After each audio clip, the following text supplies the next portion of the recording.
غیبت تک کیسے پہنچتے ہیں لوگ؟ پہلے بدگمانی، پھر تجسس، پھر زبان. تو اللہ تعالیٰ نے اس کو شروع میں روکا، اجتنبوا کثیرا من الظن ان بعض الظن اثم. یہ جو بدگمانی ہے نا، اس کو چھوڑو نہیں، بلکہ اس سے اجتناب، کنارہ کش، اجتناب جانب سے.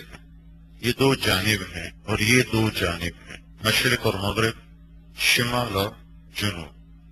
یہ دو جانب آپس میں مل نہیں سکتے. جانب کا لفظ اس بات کا متقاضی ہے کہ اس کی ضد اس کے ساتھ جمع نہیں ہو سکتی، اس کا مخالف پہلو اس کے ساتھ جمع نہیں ہو سکتا، یہ ناممکن ہے. تو یہ حکم ہے اجتنبوا، بدگمانی مت کرو. یہ نہیں کہا کہ بدگمانی کے دوسرے کنارے چلے جاؤ. بہت تشدید ہے. ایک آدمی کہنے لگا قرآن میں تو ہے نہیں شراب حرام ہے، منع ہے، فَهَلْ أَنْتُمْ مُنْتَهُونَ، حرام تو نہیں لکھا ہوا. میں نے کہا شرک سب سے بڑا گناہ ہے، تو اللہ نے کہیں نہیں کہا شرک حرام ہے. زنا حرام ہے، کوئی نہیں کہا لا تقربوا الزنا، زنا کے قریب نہ جاؤ.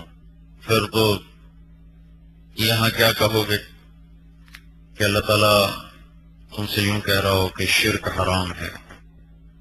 فَاجْتَنِبُوا الرِّجْسَ مِنَ الْأَوْثَانِ وَاجْتَنِبُوا قَوْلَ الزُّورِ. یہاں بھی اجتناب ہے. اجتناب کا لفظ یہ حرام سے بھی زیادہ ہے.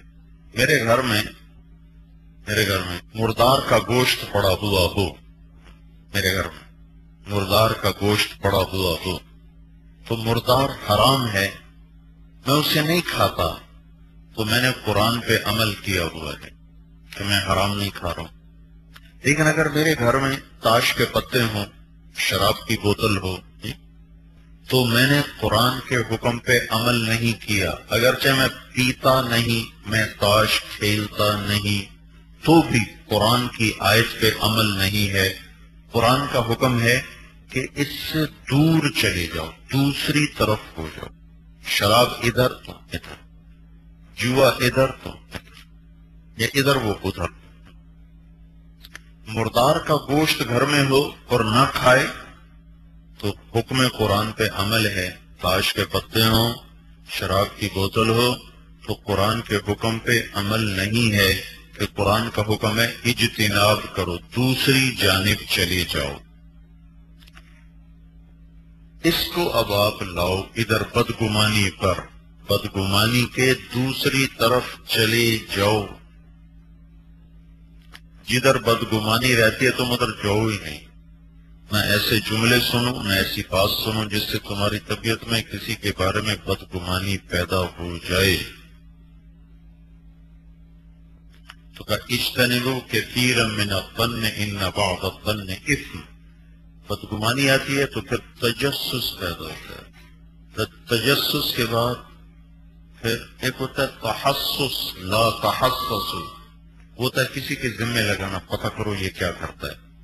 دوسرا ہے تجسس، خود پتہ کرنا کہ یہ کیا کرتا ہے. وَلَا يَغْتَبْ بَعْضُكُمْ بَعْضًا، غیبت سے بچو.